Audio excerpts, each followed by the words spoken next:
Hey, ¿qué pasa, Calexico? Welcome back to the podcast. Like always, before we begin, I want to thank a couple of people. I want to thank, first of all, our friends here at Calexico Brewing Company for allowing me to record today's episode here. I also want to thank all my anchor sponsors, my friends Camilo, Jake. Hold on, let me get the list out last night. I wasn't ready, but yeah, I have it here. Camilo, Jake, Edward Velasquez, John Cabrera from AmeriCorps, Eddie Lopez from Roots Creative, Ms. Norma Galindo. I want to thank Sergio's Tacos and Hotdogs with 8 years of experience serving the Imperial, San Diego, and Yuma counties with Mexicali style hot dogs and taquizas. Make sure you contact Sergio at 760-0057 or look for Sergio's Tacos and Hot Dogs on Facebook. And finally, I want to thank David Gastelum. If you're thinking of buying or selling a home in the Imperial or San Diego counties, make sure you contact David. He's not only a realtor, but an investor with over 20 years of experience. And he'll teach you along the way one of the most important investments of your life. His phone number is 760-235-9576 or look for David Gastelum on Facebook. So today, my guest today is a Calexican, Imperial Valley. He's been all over the Imperial Valley, now lives in Oceanside, I believe. He's a voiceover actor, but also a musician on the side. My friend, my guest today is Jose Renteria. Thank you for being here today. Thank you for having me, Jose. It's first of all, let me say this. I've been listening for a little while, and I went back to different. You have so many episodes that they're kind of hard to catch up with all of them. But I've been listening to a lot, and I listen to.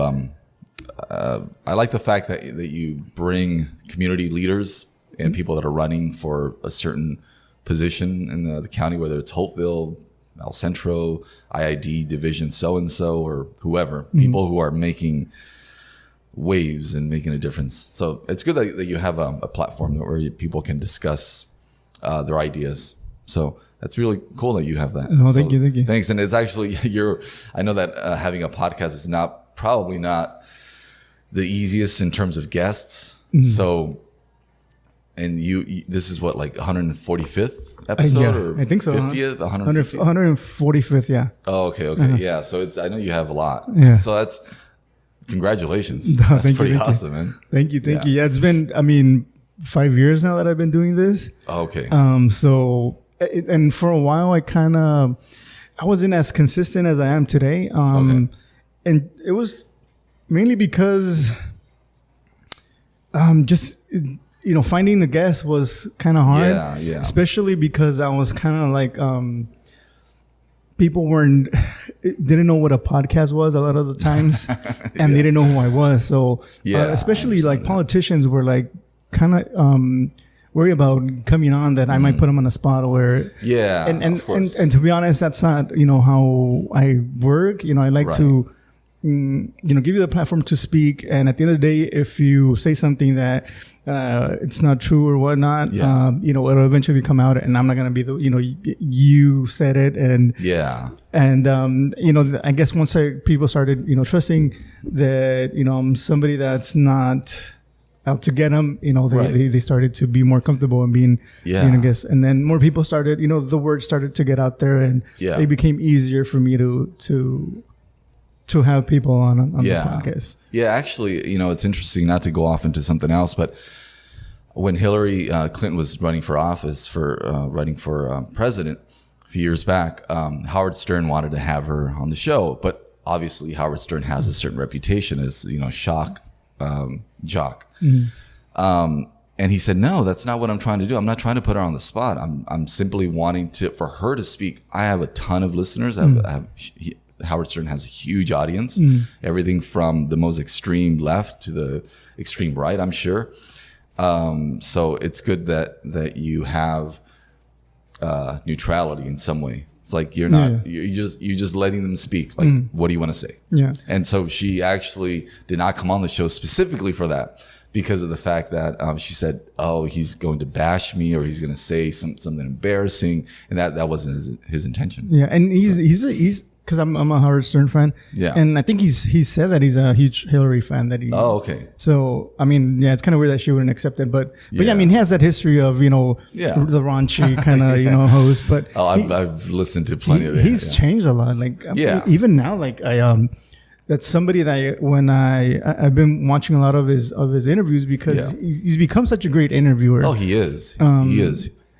But before, he had that that like that people saw him as somebody who brought prostitutes on, or all these kind of weird things. So he wasn't a trustworthy person to be have especially somebody running for president would have, of course. But yeah, him and probably David Letterman are some of the people that I kind of look the up new to. show that he has, right? Yeah, and even before that, I mean, he was I grew up watching late night, Yeah, me too. Yeah. And I that's right. You did say that one time. That's why I was going to talk about that. Yeah. That's true. And I mean, it's probably one of my dreams to become a late night show host. But our next guest is going to be So yeah, David Letterman was somebody that I kind of looked up to, and Howard Stern. So it's funny that you bring him up, but yeah. But I mean, before we start talking about your work and all that, tell us a little bit about yourself. Oh, cool. Yeah.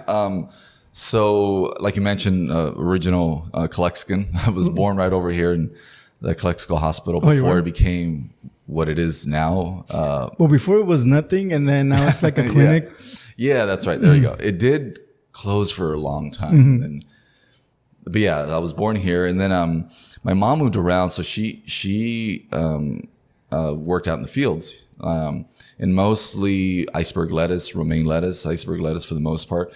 And for some reason, she would always go to Yuma for that. And I think a lot of the agricultural workers get a bus on First Street, I think it's First Street or Second Street. So she got an apartment there. Okay.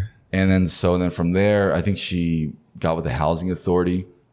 So she was moved around, and eventually, I know that you were living in Las Pichoneras for a good while. So we lived in Las Pichoneras. Oh, really? Probably around the same time, in fact, probably. But anyway, so there was something wrong where she was moved yet again. So we moved to La Garra, right in front of Maine's Elementary School. So we went to Maine's Elementary School. So we ended up in those apartment projects maybe in 89. Okay. I was 5. And so we went to Maine's Elementary School. So I went to preschool in Heber, and then kinder, first, second, and half of third in Maine's Elementary School. So that was like my school. So, and then, I had my neighborhood friends, Chicharo and Fernando and Carlos and Cochi and all these characters.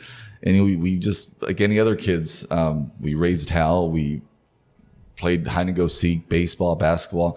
If you could take The Little Rascals from 1993 in The Sandlot, that's our childhood. That's like, and even though there was video games, we were still outside all the time, sweating like crazy, but we were outside. Yeah. So, grew up here, and then, but what was interesting about me as a kid with the rest of my friends is that I like to draw a lot since I was a kid. Oh, okay. So I would be like, hey, why don't we just go inside and draw this time? We would do all the fun stuff outside and race our bikes and all that. But I like to do that. And so that stuck with me throughout for a long, long time. And then eventually in the early 93, basically the middle of third grade, we moved away. And then my mom got a divorce, and we came back by the summer of 99. Finished high school here, graduated in 2002. And so we moved to the Central Valley, to the Visalia, California. It was great, but very different than Imperial Valley. That's for sure. I mean, it's still California. People would be like, oh, how different can it be? It was like, it's pretty different. Yeah. But was it small towns like Calexico? Because I know, I have visited Delano. Yeah. And it's kind of similar, It is. It's in a way that, it's a farm community of farm workers. A lot of people work in the field. Definitely, yeah. In that sense, but I think those towns are more. I think Calexico is a little bit more Americanized than Delano. You have more people who are from way south in Mexico, so you hear a lot of chilangos and that accent. Yeah, definitely. Yeah. So when we moved over there, this is the early 90s. It was just days into the new year, 1993, and we looked around. I was like, what the hell? It's just a bunch of trees. But it was actually orchards. It's nuts, oranges, everything, peaches, everything that you can think of. So it's more orchards and groves, and olives than green fields. You see fields, no doubt, but there's a lot more orchards and groves of trees. But Visalia is actually a lot bigger than El Centro and Calexico. So it's like Visalia was like the hub for the Tulare County, for that area. It's like the little town where we lived was Ivanhoe. And then just a little bit east of that is Wood Lake, and then you hit the Sierra Nevada. Oh, okay. But Visalia is where we went to high school, Golden West High School, for 1 year. And then Delano is a little bit closer probably to 99, to Highway 99. And then it's like McFarland, Tipton, and then Delano, and then Farmersville. So there's a lot of those towns. So the town you lived was a little bit more east. Yeah, a little bit more northeast from Visalia. Tiny town. I mean, yeah. And it's funny because I've talked to several people about this, and my friend, who's like my brother, who I met there in Ivanhoe, Carlos. I said, man, it's interesting now that I visit you now as adults, that Ivanhoe has changed. It used to be a lot more white people, a lot more, and it was maybe half and half. And now Latinos, Mexicans have taken over, even the businesses. Oh, really? Yeah, so it was a lot of, old pop, old granny kind of restful, peaceful little town of Ivanhoe. And then there was some shootings, drive-bys in the 80s, 90s, when that was happening. At least in that area. And now it's calmed down, but it's still, it's funny. Ivanhoe had such a reputation that we wanted to turn that around. It's like, man, it's not. We had a friend, Casey from Visalia, who came over, and her mom was scared that she was coming over to Ivanhoe to hang out with friends. Like, I don't know about you going to Ivanhoe by yourself, Casey. But she'd never ran into trouble. But in terms of gangs like that, that gang thing we had probably in the 90s, it kind of died down towards definitely right now, Calexico. It's really different. I think now you see a little bit more than before. There's a little bit cholos here and there. Of course. But before, you hardly ever saw them. I guess. When we hit that emo, that yeah, man. And then from there, punk rock and all these little cliques. Mm-hmm. I think the cholos kind of died down, and or they turned how was he a cholo in 7th grade and now he's a rockero metálico in freaking freshman year? Or something. And, I had a friend who went through that phase of the cholo. And then there was one time when Eminem was really big, so he had his hair bleached. Yeah. And then there was one time when everybody started wearing those silk shirts with Malverde or the Virgen in the back. Yeah. So he became one of those, and then he was skater for a little bit. So I guess everybody tried that one trend, and cholos kind of died down a little bit. But I mean. To be honest, I kind of like that culture. I grew up watching, Blood and Blade Out or of course, American Me. So Me, Saturday, right now I was running some shorts here in town, and I like to drive around listening to oldies. Mm-hmm. It's just, it's because I kind of grew up with it. Growing up as Pichoneras, there was a lot of, cholos and some of my friends. So what do they call them out? The gatos or something? I remember especially Pichoneras, man, because it was like a blend of, there were a lot of at the time I was 4. And so everybody was a lot older, but I would see little cholitos here and there, especially as Pichoneras. But once we moved out, it's I think my aunt, I know my aunt and my cousins lived there for a while, but I'm not sure for how long.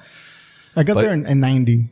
Oh, okay. 1990. So, maybe we weren't living in the area at the same time. I got there in 90 and I left till, kind of pretty much my parents took me out. I was in my early 20s when I left Pichonera. So. Oh, okay. So I lived there for 20 years close to, more or less. Yeah, I'm sure you saw the changes.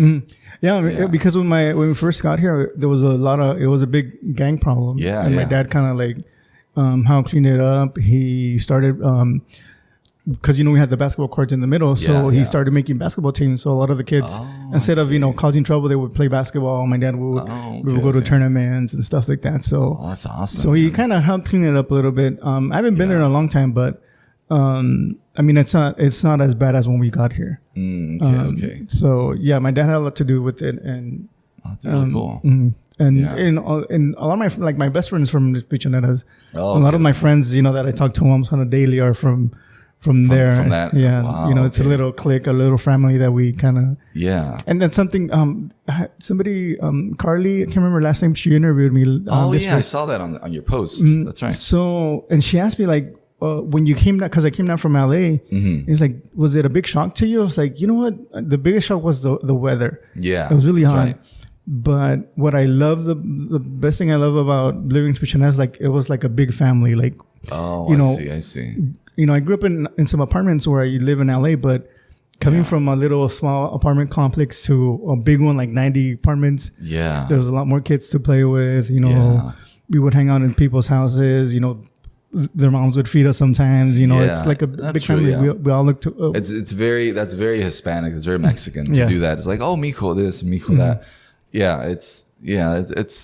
It's typical, especially our moms that are in their 70s at this point or 60s. They have that mentality that very like they know each other. Like if they've known each other for a long time, they probably met like 2 days ago. Yeah, exactly. That's it. They have that. I've talked to some friends about this. Like, hey, it's funny how Mexican parents they're not all the same, but they have almost the same personalities in regards to teaching and their kids and about discipline, about doing their homework, about staying away from trouble.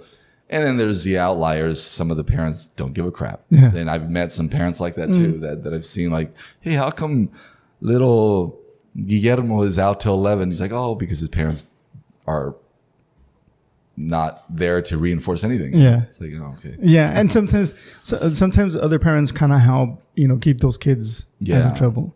If you come visit, like, hey, I saw you, and so, but like you said, it's like something that Hispanic or Mexican parents have in them. They kind of take care of each other and bring other people in. So, you're a voiceover actor, but you also done music. Which one kind of came first? Well, it's to put it into context, to kind of give you a better story. Music first. But what was interesting is that to kind of talk about the history of it, to answer your question a little bit better. So when I was a kid, it always starts with when I was a kid, right? When I was a kid, believe it or not, I actually wondered who did the voices for cartoons. Okay. Bugs Bunny or, Roger Rabbit or whoever, right? And so I was just a very curious kid. I still am. And so I was like, oh, that's kind of cool. Like, who's making the voice for Foghorn Leghorn from the Looney Tunes, or Leonardo from Ninja Turtles? So I was like, oh, that's kind of cool, and it kind of went hand in hand with what I was drawing. So I was like, this is Tigger from Winnie the Pooh, and this is whoever, And so I was curious about that, but I was also curious about music. My mom had bought me a little accordion when I was a kid. I think we all had one of those. It's like, dude, it only had like 5 buttons or something. That's it. And but I would play fiddle around with it. I never got the hang of it. And then but when I was about 9 or 10, we went to Walmart, and you remember Home Alone 2? Kevin McAllister's carrying that talk boy around with him. Yeah, everybody wanted voices, those. Yeah. And I bought one. I actually got one. Wow. My mom was not. She was not a person who had a lot of money. Let's put it that way. But somehow that thing was, I don't even know how much it was, $30, $25. She actually bought it for me. And it wasn't one of those toys that I was just going to give up. It's like, oh, it wore off. It's whatever. I'm going to throw it out. No, I mean, I use that thing to death. I mean, I use it all the time until it just stopped working. I would record stuff from TV. I would record stuff from music. I would record my own versions of songs, and in private, and I would record all kinds of stuff.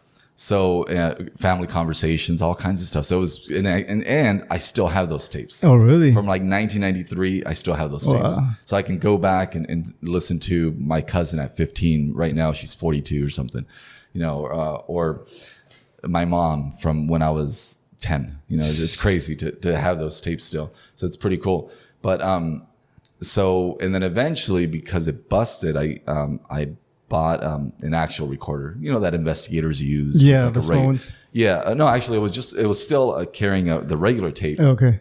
But it was more of it was not a Talkboy. It was not a toy anymore. the ones that the buttons. No, it was actually just the carrying ones. Oh, okay. But it was just a tape. But the reason I mentioned that is because it was around that time that I started playing music. Okay. So I started playing music like at 15, and I took it very seriously because I loved it. All I did was went to school, I would draw, and I would play music. That's all. And I never got into trouble. I wasn't the kind that was out and about drinking and doing drugs and whatever. We all get through that, and we all get over that, and we're all good now. But I'm not some goody two shoe or anything like that. But that's all I did. So I focused myself on that, on the whole art thing. So the whole art thing, and I never knew that it coincided with audio, with music, with sound. And so until now, I was like, oh, that's right. I can kind of see it, how it came together. Yeah, to connect. Yeah. And so I started making music. I started playing the guitar, a guitar that I bought from the remate for like $15, not even kidding. And then and like the next day I busted one of the strings, never replaced it. I don't know why. I never replaced that stupid thing. And then that guitar busted, and then I got another one. So I just kept going. And then I started making music when I was 17, and then recorded my own demos at home with some okay sound equipment, at least just for me singing. I was like, oh, I'm actually singing. I'm actually making my own songs. That's kind of cool. And so, but the drawing never took a back seat. I was still doing it, So, and then some people were like, hey, your music sounds like you can fall asleep to it. I was like, oh, that's good. I listened to heavy metal. I listened to Slayer. I listened to Pantera. I listened to the Smashing Pumpkins. I listened to Alice in Chains, but I like to play acoustic music. And so, and eventually I got into video production in high school with Mr. Cheney. Mr. Cheney. Yeah. Oh man, I love that class. And I started with maybe camera handling, and then he saw that I was pretty dedicated to it, that I really liked it. So he made me the floor director, which meant like, okay, let's set up the scene like this. So like, okay, I want Chris to do this and be in front of the camera. It was just like direction. Yeah. Because I did a lot of editing as well. So I was like, oh, this is really fun, where I can get in a bunch of scenes from movies that I like or cartoons or whatever, and put them together, put like a sound track to it, and manipulate the sounds, of like, I don't know, slurping sounds and coughing sounds and whatever it was. I can just mess with that. And I just found that so amusing. And so I loved it though. But it went along with me buying a camera when I was like 16. So I went from Talkboy to recorder to camera to video camera. And again, that video camera, I used it to death. I mean, I used it, and I did clay animation at home. Oh, wow. And I added music to that. And then somebody said, hey, you got to take Mr. Cheney. What the hell? Like, you have to take his class. I was like, well, I'll consider it. Sure. But finally I did, and I loved it. So it was a lot of fun. And then I was just telling, what's his name? Robert. I was just telling Robert that in 2018 in August, I had finally released the EP Sunset Youth, like my own music. It's one of the few that I've recorded. And I recorded with Danny Corrales from Black Matt, Matt Black, I'm sorry. And he was he's in a band with several of the people that I'm sure you know. But Danny Corrales, he has a studio right here in Calexico, actually, not too far away from where we're sitting here. And I recorded with him. So that's when the first time I came to Calexico Brewing Company. Oh, okay. And for like the release of this 5-song EP that, and so I did a little thing here and to go back to your question about which came first, so definitely music, but it went with the whole art thing and all that. But then when I was about 24, at that point I was already married, and I'm divorced now, but I was married at the time. I said, I'm pretty satisfied with what I'm doing now with my work, with my job. I was working at the Sunnybone Wildlife Refuge up in Calipatria, which is amazing. I learned a ton about Imperial Valley. I learned about wildlife. I learned about the Salton Sea and how everybody gets it wrong when it comes to the information about the Salton Sea. And so I worked there for 6 years, the best job I've ever had, bar none. And so because I was so happy with the job, I said the only thing that I would love to do that I have not gone to do is do voiceover. It's like since I was like 15, my voice started to change, and people would be like, "Hey, you have what's going on? You have your voice sounds like you could be in the radio." And I said, "What? Nobody's ever said that." And then I heard it again, and then I heard it again from friends, and they said, "Yeah, you have a certain way of saying things." I was like, "Oh, okay. Well, I'm not gonna do that. I'm gonna be a cartoon animator. That's what I'm gonna do." And so, but at 24, I said I would love to do voiceover because I wanted to do PSAs, like, you know, I don't know, the voiceover for Kraft cheese macaroni or something like, or for a car commercial or whatever it was, cartoons, advertisements. And then I said, that's a pipe dream. You know, it's one of those things where it's not going to happen. I need an agent. I need professional equipment. I need a studio. All those things I don't have. Yeah. So I kiss it goodbye, you know? so you, like 16, 17, that's when your voice kind of started to. Yeah. Like more like 15. Mm-hmm. It went from this little, you know, and then actually my former brother would call me Pee-wee because of my voice. So I think it was because of my voice. I don't think I looked like Paul Rubens, Pee-wee Herman. So it was a very kiddie voice, and then suddenly it made that change. My mom, when she was single, she had like an interest in a man that she had met or something, and I picked up the phone. And they would hang up. They're like, "Oh, I thought it was like your husband," and I didn't want to, like, you know, be a homewrecker. And so, and even later, I don't think it changed much, but I don't think it was that because my voice changed that I wanted to go into voiceover work. It was something about audio, sound, music that got me into it. And it's funny because, you know, when I've listened like to your work on, you know, your voiceover work, and I thought that you, because I didn't really know what your normal voice was like. Oh, okay. So I thought like your voiceover work was like something you would, I mean, I'm assuming you do change a little bit. Yeah, of course. Yeah, it depends on what it is. Yeah, but even like hearing you talk, like your normal voice is like, it's like your voiceover voice. Oh, is like, yeah. It's funny because my girlfriend, whenever I get a request for doing like a radio, very upbeat, very fast voice, she's like, "Why are you doing that? Like, that sounds annoying." And I said, "That's what they want." It's like, that's actually what they're requesting. So it's like buzz radio, you know, and then it's very, very high and very excited. And so you don't want, oh yeah. Okay. All right, thank you. Oh, it's Firestone. Yeah. Oh, man. Wait for Firestone. Oh, yeah. So you can go very excited voice to, you know, if you're doing like a children's book, which I have done a few, and it's very much like, and Timmy went down to the road and and he had his pet chicken with him, and it's so you have to.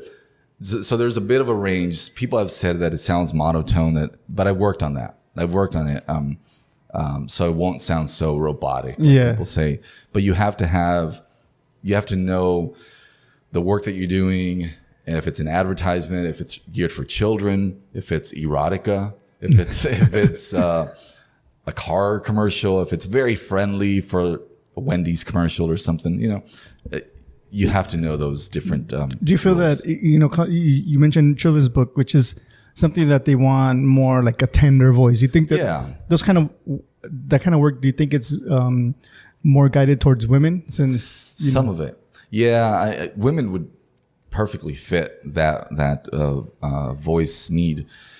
But I've heard definitely some audiobooks for children that are gentler male voices. But you can't sound like Robert Stack from Unsolved Mysteries reading a children's book. It has to be, again, you have to kind of tone it down, very friendly, very light, and bring out the sort of the exciting moments. And so I think I've done that. And the person that ordered that book was happy with my work, was like, oh, good. Okay. But do you think it's harder because you have a really deep voice? Is it harder for you to find those kind of jobs where it's like, I want like a tender voice or something? I think so. That's probably why I've only done 3. And it was actually a series from the same author. And it was like, what was it called? The Junebug, the Busy Bee. You can actually find it on I think on Amazon. Mm-hmm. On Amazon, you can find the Junebug, the Busy Bee. It's like a 3 series about bullying, about keeping your room clean, and about sharing with your sister, something like that. So I was like, hey, I like that.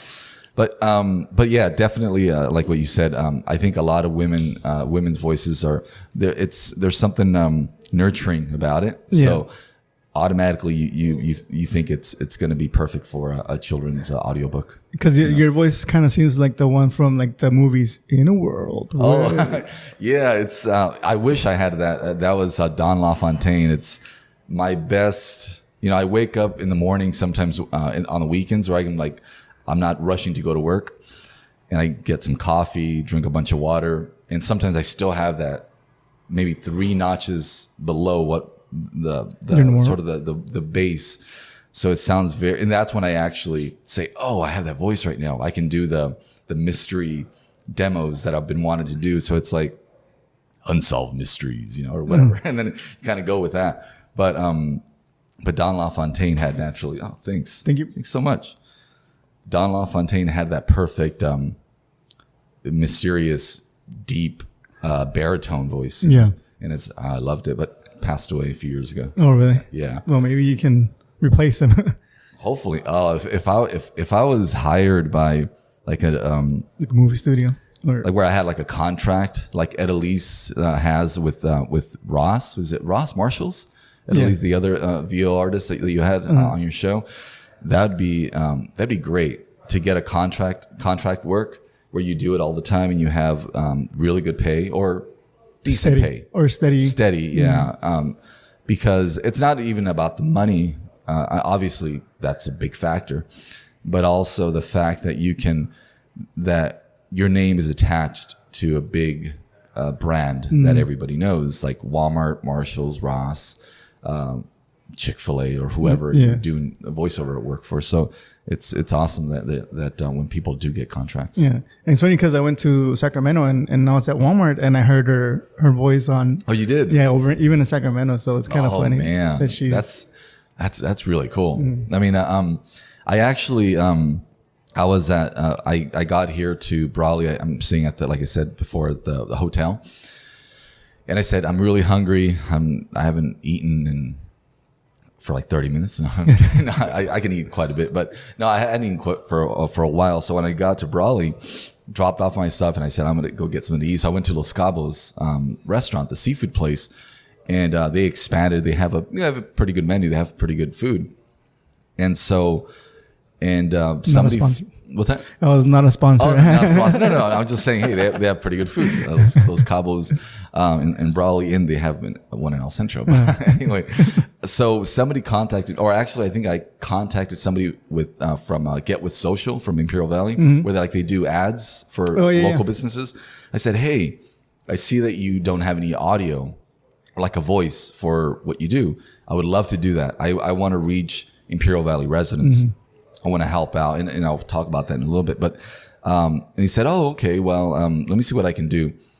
And so he got back to me and he said, "I would love for you to do a voiceover for Los Cabos, and here's a script. It's very, very short. So I did like 5 takes, and I say something like, "Thank you for listening to Los Cabos IV. Visit us on our socials at Los Cabos IV," or something like that. And so I said, "Oh, hell yeah, I can do this," and it's also for an Imperial Valley business. So I guess they have it attached to their iTunes. Their no, not iTunes. What is it? What is that other station? Spotify. Yeah. So it's like, "Thank you for listening to Los Cabos IV on Spotify." That's what I say. So I guess that's on rotation. So, okay. So they probably created like a playlist that they play on, and then every other, I don't know, after a certain amount of songs, a shuffle, you hear my voice. I was like, "Oh, that's awesome!" That's freaking awesome. But when you went to go, I didn't hear it. Oh, okay. No, they had like some reggae, I think, and they had some reggaeton, of course, and then they had, but no, and then eventually I left. I said, I gotta get going. I gotta see what else is going on around this cattle call, wild, crazy stuff. You did the voiceover for the ad for the cattle call, right? Yeah. I did last year. That's when I started with the voiceover in a serious way, where I got equipment and everything. So by around May, I reached out to Katie Luna, and you had Katie Luna on your show, and I said, "Hey, Katie, I'm a voiceover artist. I'm a local voiceover artist. I'm from Imperial Valley. I know it. So I'm not just reaching out blindly, shot in the dark. I'm interested in doing an ad for cattle call." And she said, "Well, I'm not sure if we're going to do cattle call this year, 2020, last year." I said, "Yeah, that's understandably so. I understand." So I reached out to her again, and she said, "Oh, no. You have to reach, I'm no longer there. You have to go with Ramiro." Right. And I reached out to Ramiro, and he and I talked for a little bit, and I said, "Hey, I'll do it. I'm not looking for pay or anything like that. I would love to do it. I know cattle call. I know it's exciting and it's a big thing for Brawley. I would love to do the cattle call ad." And he said, "Oh, thank you for helping us out." So I said, "So what I can do is I'll send you the audio file of me saying what I'm saying. The Cowboys are back in town, and then I'll do the video portion, or the MP4, which is basically the flyer attached to the voice, with a little jingle, with a little cowboy Western style jingle." And he said, "Yeah, perfect. Thank you so much." So I think that it was being aired on KXO for a while. I didn't listen to it, of course, but so I did that. So that to me means a lot. I mean, if I do something for Kotori, or if I do something for Rose's Plain Food or Humble Farmer, it's awesome. Yeah, I want to do local stuff, Or Calexico Brewing Company. Yeah, that's right. I mean, I think I did reach out to them, and I think the ads that they have, I guess, they're pretty good actually. The folks that put together the ads are pretty good at what they're doing. Their video. When you get an like an ad, do you write the script, or most of the times you already get it pre-written? A good question, because whenever I do work for for a buyer, for a client, as everybody calls it, a customer, no, I already get the script. Okay. So they send the script, and I always say, please check punctuation, grammar, everything, because that's very important. Pauses. Tell me where to pause. Tell me how loud I should be. Tell me how I should pace myself. And sometimes they don't. They don't give me any instructions. It's like, what the hell? Like, it's like you getting a homework assignment and there's no context. Like, what the hell? Anyway, but there's, for for the Chamber of Commerce, the cattle call thing that I did, that was something that I saw on Facebook. So I just read everything, including the very last yeehaw, the thing that I did. So it was something that they had posted. Yeah. So I said, hey, this sounds like a script to me. I'll do that. But I did one for Chabelas in Brawley, for the Chabelas Mexican food place, the restaurant, which they had like Duty and the Crew last night, and they have music right now. I'm sure there's plenty of people there. So I said, for those people that I'm reaching out, kind of just like, hey, I'm a local, I would love to do this for you. That I make myself. Okay. I put together a script myself. And it's basically, the way I'm guided is typically like if they have any special menu items, when they're open, what kind of food, obviously. And, location. Yeah. Time. Yeah. So I bring all those things together. It's a who, what, where, what. Who, what, where, when, why kind of thing. So it's like, with that information, I can put together a script that's going to be 30 seconds, 40 seconds, whatever it is. So, but I don't consider myself a writer in regards to, what do you call it? Like your typical writer would be. But for ads, short things like this, yeah, I could do it. Yeah. Because it's like you said, it's really, simple information that you get off, their ad, like a newspaper ad or whatever. Yeah. Like I'll give you an example for the Chabelas. I said, how can I make this specifically Western, like cowboy? So I said, what is it? Saddle up, partners. So I said, so that's how I start the whole thing. That immediately, like, it's already cowboy. Yeah. Like, saddle up, and then at the very end, I say something like, "Don't get roped into something else." Come on by to Chabelas or something. And a lot of the times it's really good to kind of like be funny. Yeah, of course. There's some humor you can mix in. Yeah, humor is good because a lot of times when you watch a commercial, especially, when it's something that's really funny, it sticks. So that's true. That's true. Yeah. I remember somebody said, "Hey, you know what you should do," because I was doing as demos, samples just for my Instagram, because I have a voiceover Instagram page and then my regular normal everyday Instagram page, and then I was doing like Tupac's like California Love and like Natural Born Killers from Ice Cube, and I would twist it around. So I would do a very gentle voice, and then I would put like old jazz music attached to it. So I would be like, "Welcome to the Wild Wild West." And the land of valiant Ness, or whatever they say in the song, and then of course there's curse words in the song, so it's even funnier. You're saying it in a very like Mother Goose kind of poetic way, and so there's a funny thing about it. So somebody said, "Hey, you should do current rappers, their songs," and I was like, "Well, I don't know them, It's like I know the '90s, Biggie Smalls, Tupac, and Dr. Dre, and Snoop Dogg, of course." And they're like, "Oh, you'd get a bunch of likes. People would start following you." And I was like, "Well, follows are okay, but it's better when I get hired for a job. That's what I want, not follows." Have you done anything in Spanish? Yeah. I do. I've done. I actually did something for Despierta America. Oh, cool. Yeah, it was like a quick ad. It was like, brought to you by Pepsi. Yeah, but it was in Spanish. Brought to you by Pepsi or something for Despierta America. But it was Despierta America in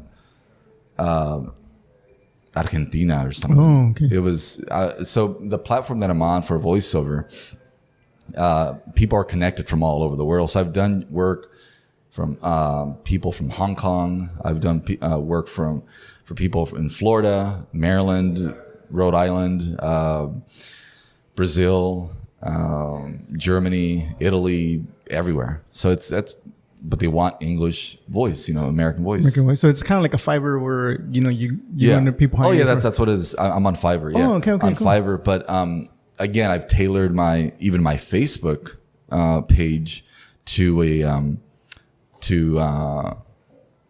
to just voiceover. Like, hey, this is what I'm featuring. I do some fun stuff, but the reason I do demo samples is because I want people to know that I have a range where I can be like, there's a mystery voice, there's a kiddie voice, there is your generic everyday promotional voice for something.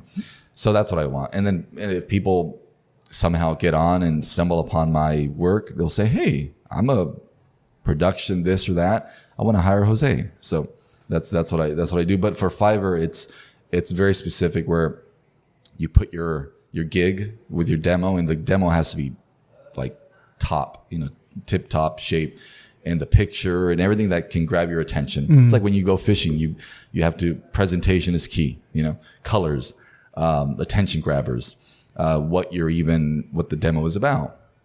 So you're trying to sell yourself as much as possible. And so when I first started on Fiverr last year, the very beginning of 2020, which is like the worst time to start anything, but I did it.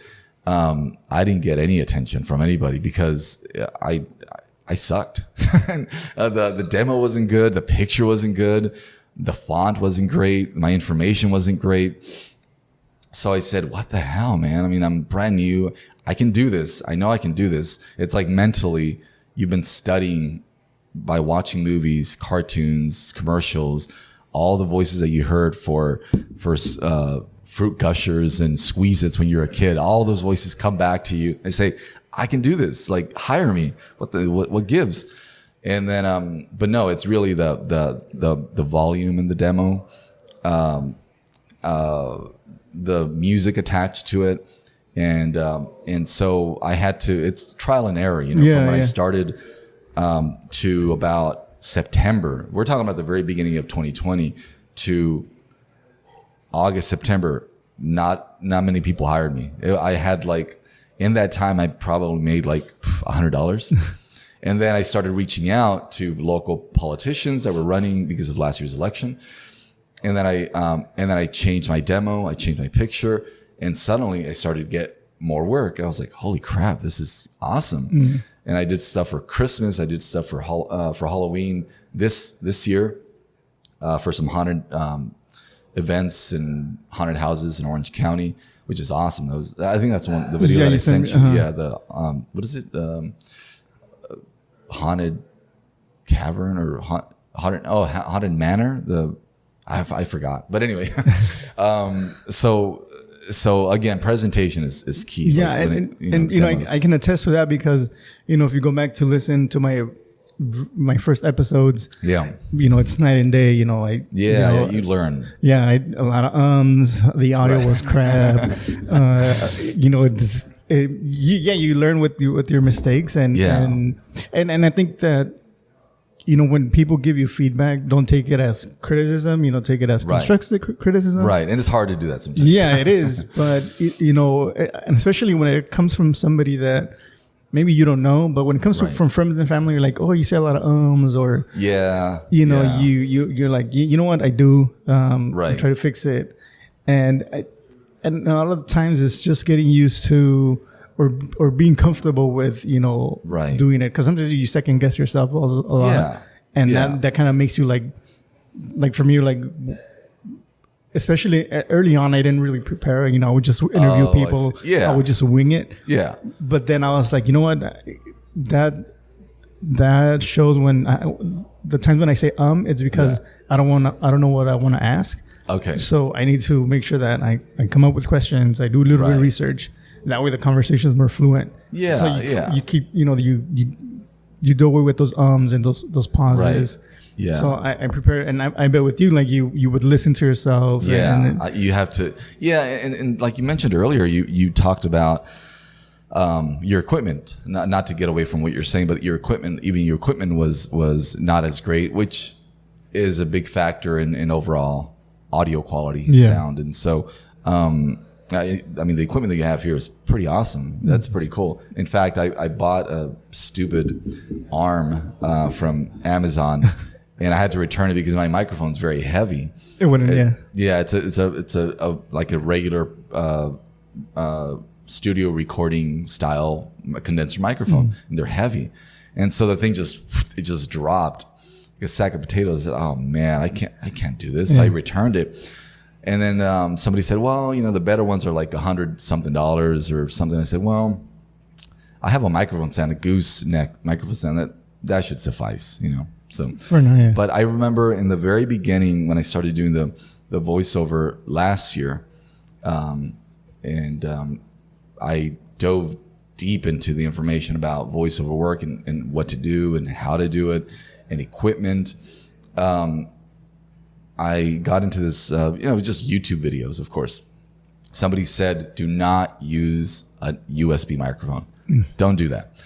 If you want quality work, just go with a condenser microphone. You have to get an audio box. It's not the right term for it. And then from that, it connects to your computer, and that's a whole lot better. And sure enough, the quality is superb. I mean, it's great. Yeah. And then early this year, I had to change it. Something was wrong with my initial one that I bought.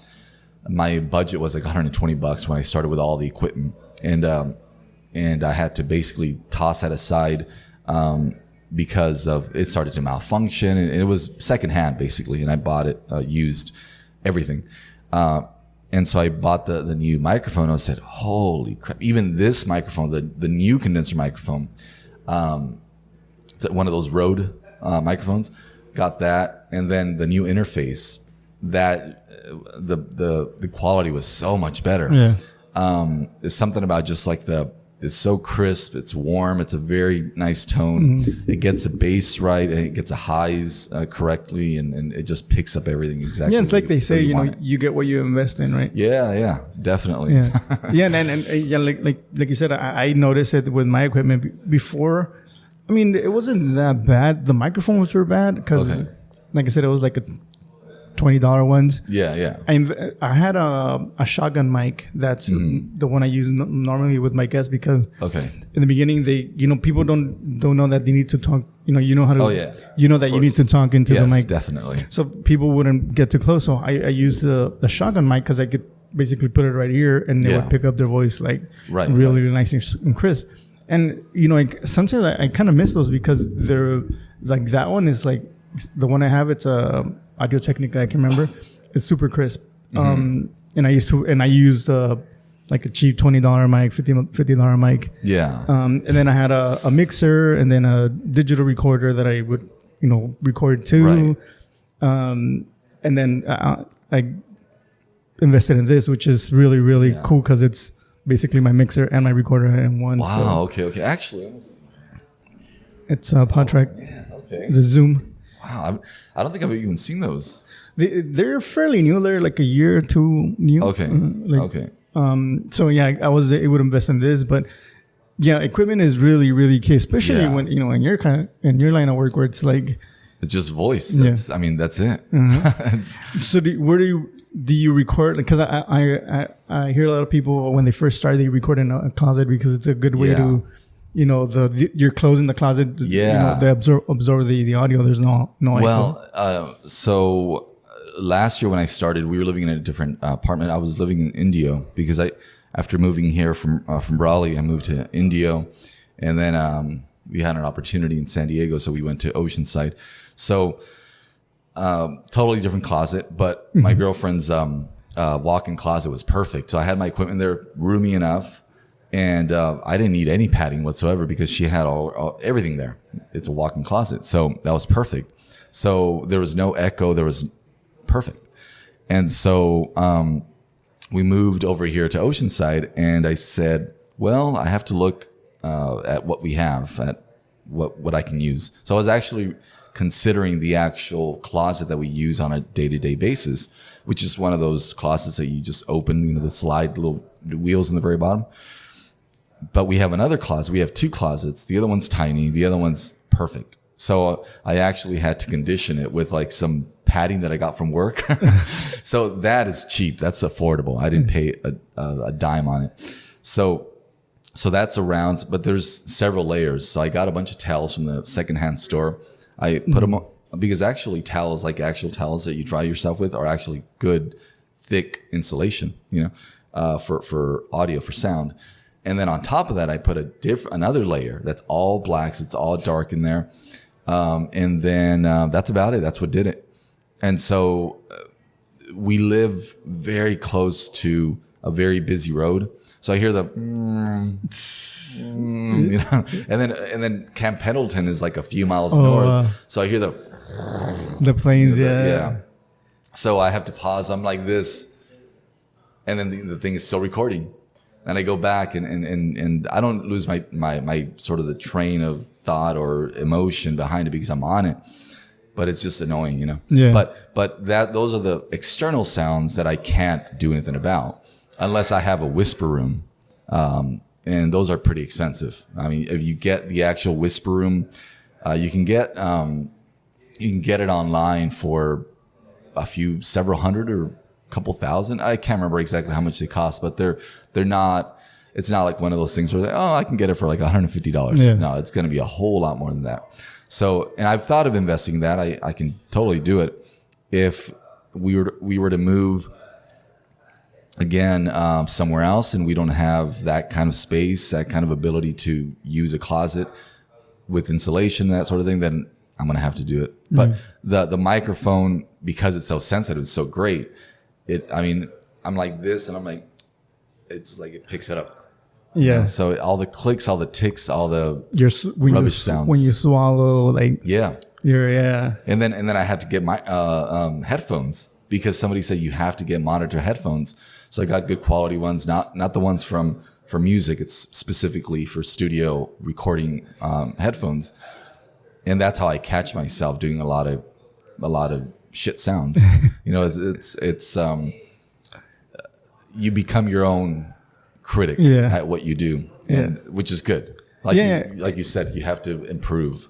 Yeah, and especially like in that kind of work where it's like all you want to hear is your voice and nothing else. Yeah, it's like you need to be like on point and no other noises and especially like, I mean with audio, like if you're doing audiobooks, you know. Yeah, actually, you know what? It's funny you say that because with audiobooks, with the woman that hired me for the June Bug, the Busy Bee books, that has to go through specific criteria, the audio quality, and it's not quality. It's more about it's supposed to reach the bass floor sound is supposed to be at this. It's a lot more specific. So you have to do what I got was like this plugin. It's called the ACX plugin. And ACX is specifically for audiobooks. So for voiceover artists who do audiobooks on the regular. And so it's supposed to be reaching a certain criteria. If it doesn't pass when you check it, then you have to change things or you have to re-record, which is really bad if you don't have a professional booth. Yeah. If you're doing it like me, you have to be hypercritical of what you're doing it and when you're doing it. The nighttime is like the best time to record. Not that I do any recordings at night because I typically don't. Like when it's 2:00 in the morning, it's nice and quiet. The bars of like, you know, the microphone picking up audio, picking up sounds is very, very low to nothing. So that's like, this is perfect, but I'm not going to be recording at 1:00 in the morning when I wake up at 4 a.m. every single day. Oh, wow. You know? Yeah. So, but these microphones are great though. What brand are these, by the way? These are Rode. Oh, they are Rode as well. Oh, wow. It's a pod mic. They're super heavy and like really hefty. So since I'm a mobile podcast, you know, I need something that's gonna, you know, be able to take, you know, moving and stuff like that. Yeah. These are really, really, really hefty. Like when I want to take them off, you can see how heavy they are. Oh, okay. Yeah. I'm definitely interested. So what, do you use any software to edit your audio or? Yeah. When I first got into it last year, again, and I did about 2 months of research about equipment, about everything before I started and said, okay, I'm going to have to set up my profile. Here's what I offer. Here's my demo.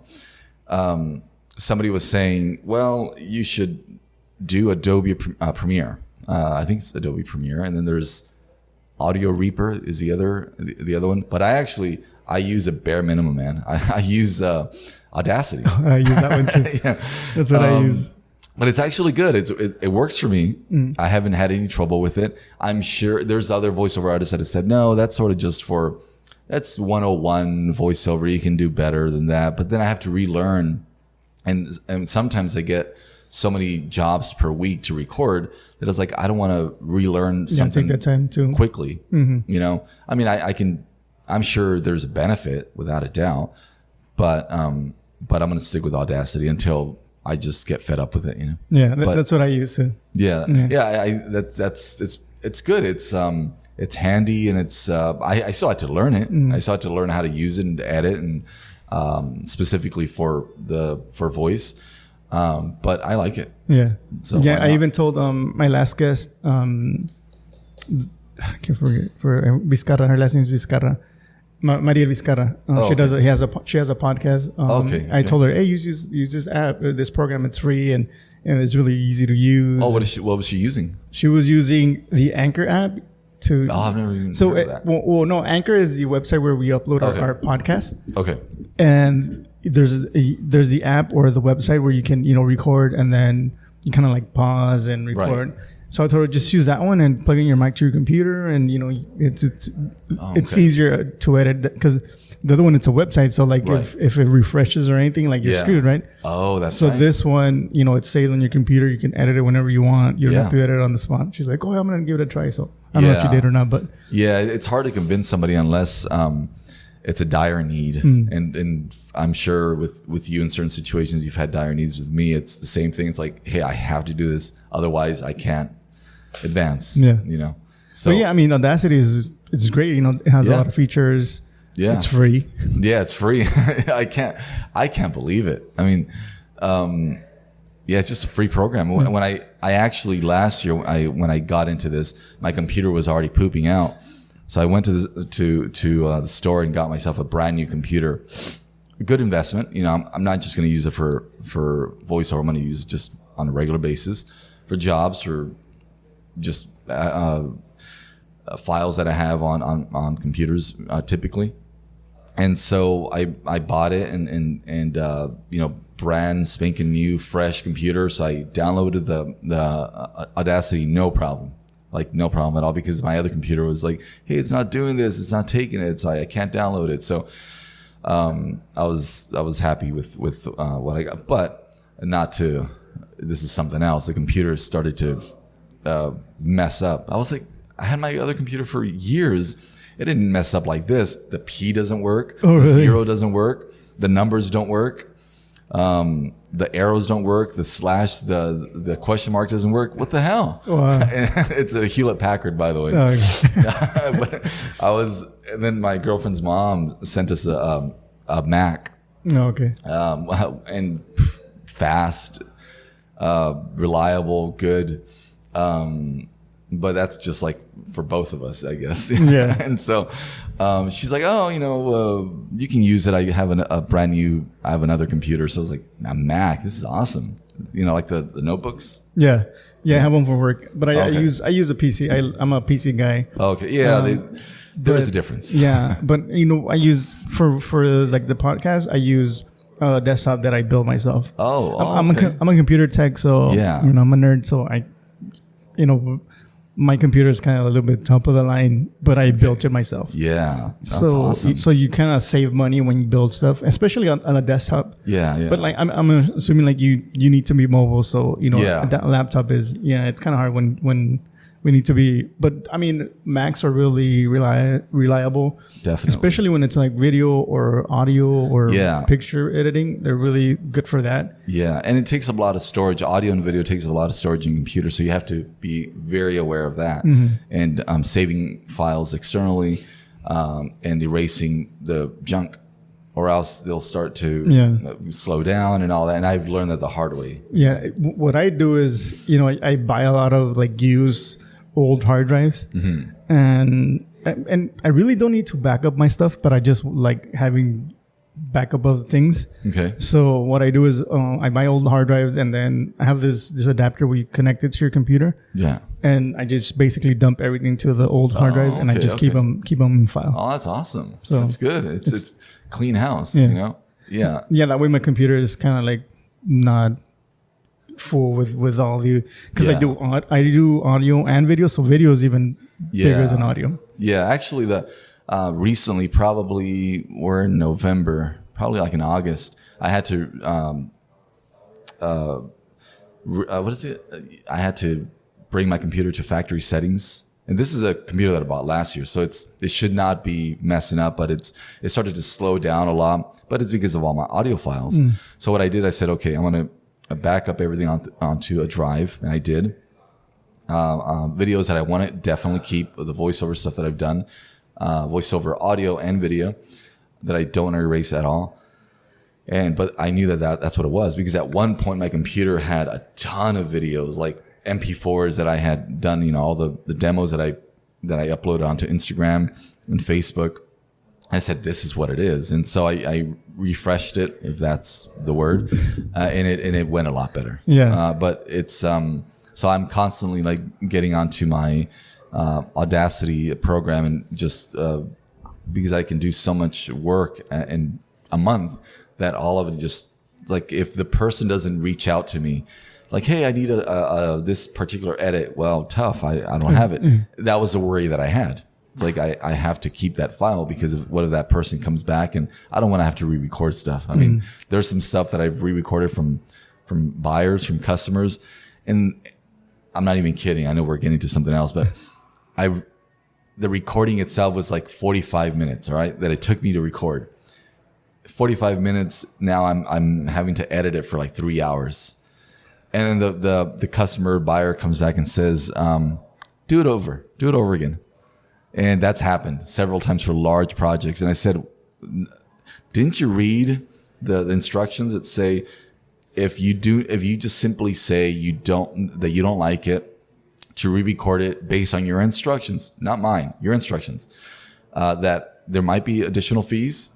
And he's like, oh yeah, but I'm not satisfied. So they give you so much bullshit. Yeah. They just give you so much crap about it. It's like, oh, I'm just going to cancel the order. Like, oh, this is like a $500 order. I don't want you to cancel it. Yeah. So it's like, oh, I just got to re-record it. So that's sort of one of those things that stays in my mind about deleting files. Yeah.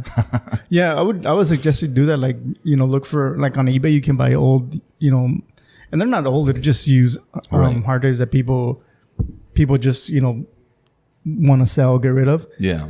And just, do backups on old hard drives. And yeah. Well, that's awesome, actually. I mean, I'm not much of, I didn't even have a computer in high school. I didn't. We were so behind the times, man. I mean, when you were in high school, did you still have the senior project, or? Yeah, senior project. So my senior project was, I built my own computer. Oh, okay. So, oh man, yeah, I remember I was already working. So, back then I spent like $1,000 of my own money to build. Yeah. So back then my computer was also like, top of the line. Yeah. And like you said, awesome. it's you save a lot of money when you buy the parts. It's not right now because of there's a shortage of all this, computer stuff. Yeah. But yeah, before you would save a lot of money when you built your own computer. Yeah. My friend did that. My friend, you might know him, Christian Guerrero. I call him George. His real name is not George, but I call him George. It sounds familiar. He's you're from 2000, right? Mm-hmm. He's 2001. I'm 2002, and he loved playing games online. It was probably World of Warcraft, or maybe this is back before all that got really, really big. Mm-hmm. This is like 2000, 2001. And he's like, oh, I built this computer, and he was a lot more knowledgeable about that stuff. And again, it's like that. It's like that. George Costanza from Seinfeld, like, hey, you're over here walking around with a Zippo. I'm over here rubbing two sticks together. He had this great elaborate computer. I had nothing, and I didn't really mind, because I was like, well, it's good to have a computer. I guess you can just do stuff at home. And if you have internet, even worse. And my mom's not going to pay for internet.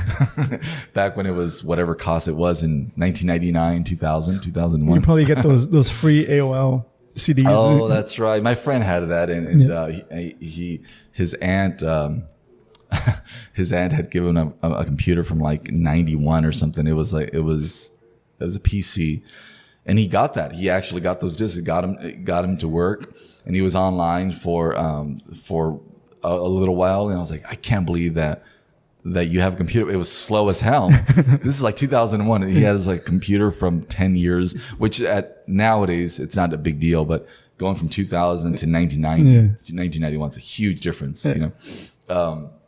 So it was interesting that he had that. Right now, when you mentioned the senior project. Can I tell you a story? Sure. Okay. So, not to cut time, but so I had Mrs. Weininger, the art teacher. And I know that people will say, well, there's a Weininger and Deanza. I don't know. She was my typing teacher. Yeah. I didn't go to junior high here. But I started sophomore year when I got back in 99. And so anyway, Mrs. Weininger was such a bad art teacher. She was not great. Not that she didn't know her stuff. I didn't doubt the fact that she got a degree or none of that, but it was just that she didn't have any kind of motivation, didn't have any real instruction. So, bear with me for a little bit because it kind of coincides with the whole video thing that I was talking about, the camera. So I said, I want to get her fired. So George, Christian Guerrero, was in my art class. We sat next to one another. And that's how I got to know him from that. And he listened to Soda Stereo, and I love Soda Stereo because of George, because of him, and love the band. And so anyway, so we would talk about art and drawing and all kinds of stuff. And I said, George, you know what? I'm getting pretty pissed off here. You know, she sits there every single day doing nothing, no instruction. We just get to draw and do whatever we want. And he's like, well, I kind of like that. I like the fact that we can just do whatever we want. Yeah, it's like, no, I mean, like express yourself in whatever way you want. But I said, no, it's like you want projects. You want like, we're going to do charcoal today. We're going to do pastel. We're going to do this. And you have a certain goal to reach by the end of the year where you've improved. And I don't think I really improved, honestly, in taking her classes. And that's why the elective that I had, I switched it to video production. But anyway, so I took my video camera that I bought when I was 16. And I took it to school and I said, I'm going to record her day after day. And it's going to be the same picture, different outfits, you know, and that basically showing that she doesn't do anything. She doesn't walk around. She doesn't say, hey, today we're going to do this. And hey, Jose, you're doing such a great job, or you're doing a crappy job, or whatever. Any kind of criticism, like you said before, constructive criticism is always great. You could have the best freaking artist in that class, like really good artist, and she would just look at it and say, better.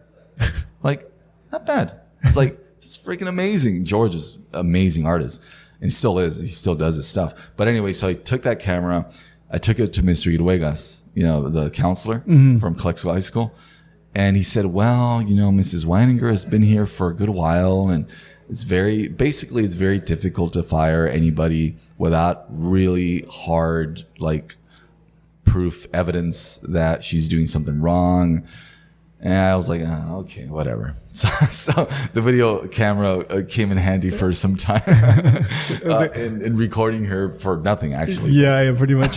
So we're over an hour now. Okay. Is there anything that you want to touch upon that I didn't talk about? Or the only thing, I mean, it's shameless self-promotion, right? No worries. But if you're listening to this, I really hope that any business owners in the Imperial Valley, not just for me, I definitely want to help you with, even if you've been around for a while and you already have a clientele base and you have satisfied customers that come back to your restaurant, to your business. But I definitely want to help you as much as possible with, a simple ad. If you have already the graphics, I can do the voiceover for it. And I have pretty reasonable rates. I'm not, going to overprice anything.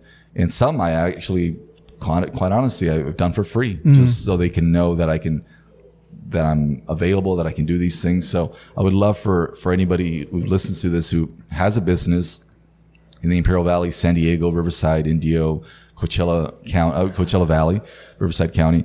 If you're listening, that you can consider me for ads and promoting your business or events, Chamber of Commerce, any of the cities here in the Imperial County. That's and go listen to some of the music that I've made. It's on YouTube.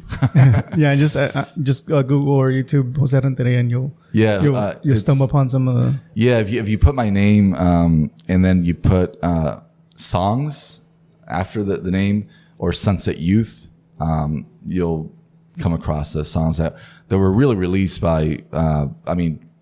Give full credit to Danny Corrales, who put it all together. He was a producer. I recorded the songs in his studio.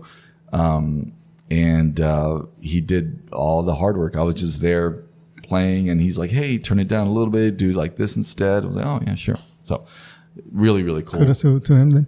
Yeah, definitely, and yeah, good guy. Yeah. So and I'll put a link to your Instagram for voiceover work and all Thank that. you so much. So people can follow you, and if you want to send me your Fiverr, if anybody's interested in reaching through Fiverr. Yeah, I have a ton of demos, by the way. I have a ton at this point. So, well, thank you for coming down and having a beer with me and sharing your story. Thank you for having me. This is awesome. I mean, here visiting family, doing the cattle call thing today, and it's good that it worked out. Thank you so much. Sure. I've been bugging you and saying, "Hey, can I come on this day if you're available?" I think I'm going to go that time. That's it's super hard to get scheduled, especially like I try to do them on the weekend because I have my 9 to 5. And then I have to. You have children, right? Yeah, I try to do it like early Saturday afternoon. That way, because my wife works till 6 today, so I have that little spare time when she's at work, and I get to do this. But thank you for reaching out, keep reaching out to me so we could do this, because it was a while where we could finally sync our calendars and get together. But really great story and good information that you share with us today. And I hope that this helps you and getting people from the valley to kind of hear what you do, and maybe local businesses take that step and reach out to you to hire you for voiceover work. Yeah, I'm serious about voiceover work. So this is not just some hobby. I quit my second job actually to go. I have my 9 to 5 job. I come home and I don't have to worry about going to my second job. So I'm taking it seriously. And I think the ideal situation would be, hey, you're a voiceover artist full time. You earn so much per week. You're set. And then from there, I can kind of work things out. But that'd be ideal. But maybe it'll take some time to get there. Yeah, for sure. Maybe someday. Yeah, hopefully. All right, guys. Well, thank you so much for listening. I'll put Jose's information on the description of today's show in case you want to reach out to him and hire him for some voiceover work. But hopefully you guys have a good rest of the day, and we'll see you guys in the next one. Peace.